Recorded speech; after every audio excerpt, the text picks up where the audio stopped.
ಶಿಕ್ಷಣ ಮತ್ತು ಮಾರ್ಗದರ್ಶನ ಪಡೆದರು. ಕೂಡಲ ಸಂಗಮವು ಕೃಷ್ಣ ಮತ್ತು ಮಲಪ್ರಭಾ ನದಿಗಳ ಸಂಗಮ ಸ್ಥಳವಾಗಿದೆ. ಬಸವಣ್ಣನವರು ಲಿಂಗೈಕ್ಯವಾದ ಸ್ಥಳವಾಗಿದೆ. ಇದು ಐತಿಹಾಸಿಕ, ಆಧ್ಯಾತ್ಮಿಕ ಹಾಗೂ ತೀರ್ಥಯಾತ್ರಾ ಸ್ಥಳವಾಗಿದೆ. ಶಿಲ್ಪಕಲೆಗಳ ನಾಡು ಬಾಗಲಕೋಟೆ. ಸುಭದ್ರ ಆಡಳಿತ ನೀಡಿದ ಚಾಲುಕ್ಯರು ಕಲೆ ಮತ್ತು ವಾಸ್ತುಶಿಲ್ಪದಲ್ಲಿ ಒಂದು ಹೊಸ ಅಧ್ಯಾಯವನ್ನೇ ಸೃಷ್ಟಿ ಮಾಡಿದರು. ಬಾಗಲಕೋಟೆ ಜಿಲ್ಲೆಯ ಪಟ್ಟದಕಲ್ಲಿನ ಶಿಲ್ಪಕಲಾ ದೇವಾಲಯಗಳು ಇದಕ್ಕೆ ಪ್ರತ್ಯಕ್ಷ ಸಾಕ್ಷಿಯಾಗಿ ನಿಂತಿವೆ. ಪಟ್ಟದಕಲ್ಲು ಚಾಲುಕ್ಯ ರಾಜವಂಶಸ್ಥರು ನಿರ್ಮಿಸಿದ ಹಿಂದೂ, ಜೈನ ಮತ್ತು ಬೌದ್ಧ ಸ್ಮಾರಕಗಳ ಸಂಕೀರ್ಣವಾಗಿದೆ. ಉತ್ತರ ಭಾರತದ ಆರ್ಯ ಮತ್ತು ದಕ್ಷಿಣ ಭಾರತದ ದ್ರಾವಿಡ ವಾಸ್ತುಶಿಲ್ಪ ಶೈಲಿಗಳ ಮಿಶ್ರಣಕ್ಕೆ ಹೆಸರುವಾಸಿಯಾಗಿದೆ.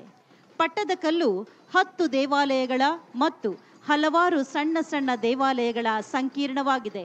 ಪಟ್ಟದಕಲ್ಲಿನಲ್ಲಿ ಎಲ್ಲ ದೇವಾಲಯಗಳು ಒಂದೇ ಕಡೆ ಇರುವುದರಿಂದ ವೀಕ್ಷಣೆಗೆ ಬಂದ ಪ್ರವಾಸಿಗರಿಗೆ ಸ್ವಲ್ಪವೂ ಬೇಸರವೆನಿಸುವುದಿಲ್ಲ.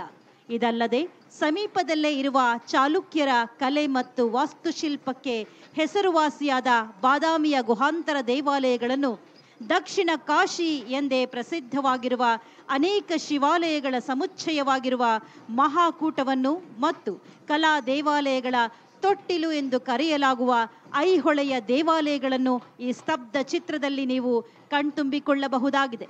ಇದುವೇ ಬಾಗಲಕೋಟೆ ಜಿಲ್ಲೆಯ ಕೂಡಲ ಸಂಗಮ ಮತ್ತು ಶಿಲ್ಪಕಲೆಗಳ ನಾಡು ಒಳಗೊಂಡಿರುವಂತಹ ಸ್ತಬ್ಧ ಚಿತ್ರ.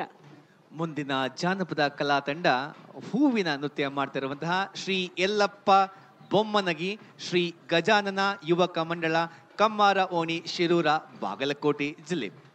ಬಂಧುಗಳೇ, ನಾಡಿನ ನಾನಾ ಭಾಗಗಳಲ್ಲಿ ಸುಗ್ಗಿ ಕುಣಿತ ಪ್ರಚಲಿತವಿದ್ದರೂ ಉತ್ತರ ಕನ್ನಡ ಜಿಲ್ಲೆಯ ಹಾಲಕ್ಕಿಯ ಒಕ್ಕಲಿನ ಸುಗ್ಗಿ ಕುಣಿತದ ಸೊಗಸು ವರ್ಷವೆಲ್ಲ ಬೆವರು